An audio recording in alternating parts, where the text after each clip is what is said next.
Happy hot Monday in Southern California, beautiful souls, wherever you are on this phenomenal planet.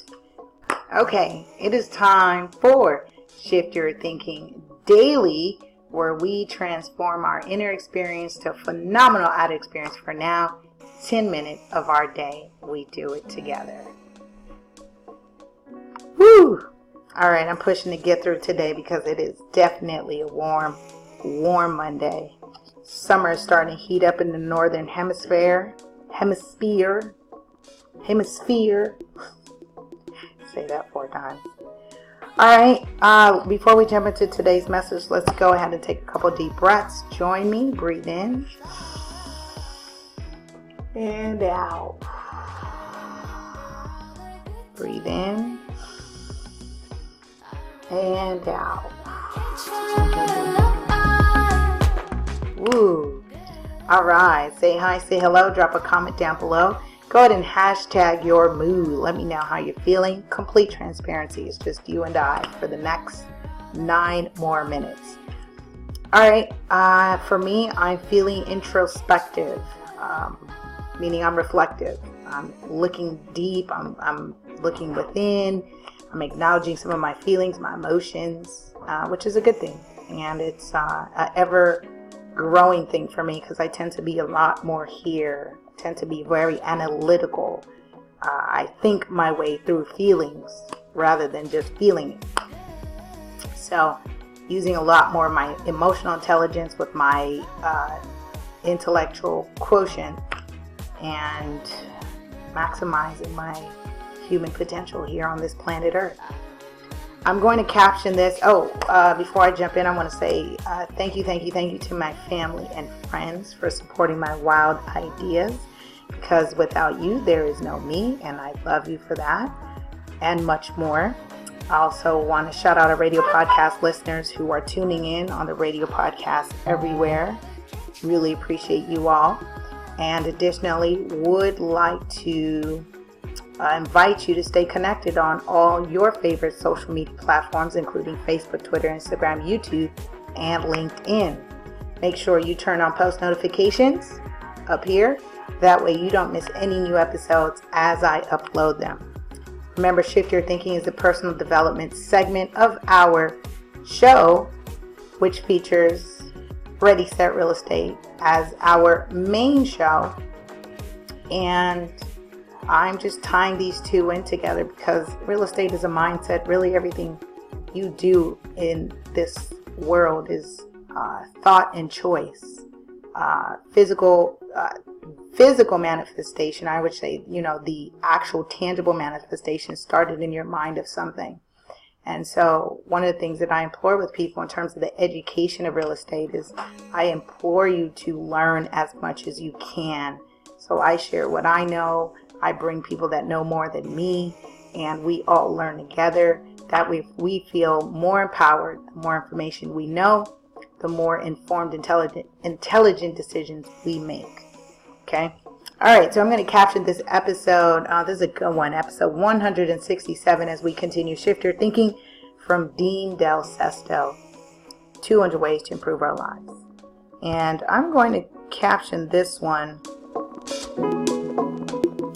Gosh. I'm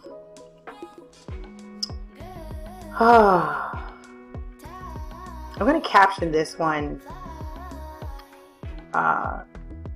Tune in to your fear. I'm in a section where he says fear doesn't go away. He says, I'm afraid. It's true. He says fear manifests in percentages, from just a tinge of fear to sheer terror. Some of our fears are circumstantial due to events and happenings, and other fears build up slowly over time into a subtle to severe undertone in our life that winds up in our way of being. He says, but fear really doesn't come from an event, occurrence, or situation. It comes alive through our perspective of these things. Type in the comments below, perspective. The way we choose to hold them. What are the stories you're telling yourself? Lisa, what are the stories am I saying to myself? This is why I'm introspective this weekend, and I think this is so synchronistic. I mean, you would think that, my choosing this, and that's so funny when you think about how people, places, things, experiences are aligning with your spirit, with your spiritual journey. Because every single segment in the last 3 days have been on point. All of them have been on point. This for me is completely on point because I've recently learned how to redefine fear. And although I wasn't relating to fear, there was something that I know I had been afraid of, but I wasn't identifying it because it didn't have this fear label over it. So when he says fear manifests in percentages, that's interesting because, me having gone through a whole bunch of things in life, I'm like, I'm good. I jumped out of planes, I've fought some wars, I've lost some battles, I've lost people, places, things, money, all kinds of things, So for me, I'm not relating it to fear, but there was something that I identified this morning that I was afraid of. So this is so timely. He says, for every fear, there is a way of relating to the fear that will minimize, even vaporize it.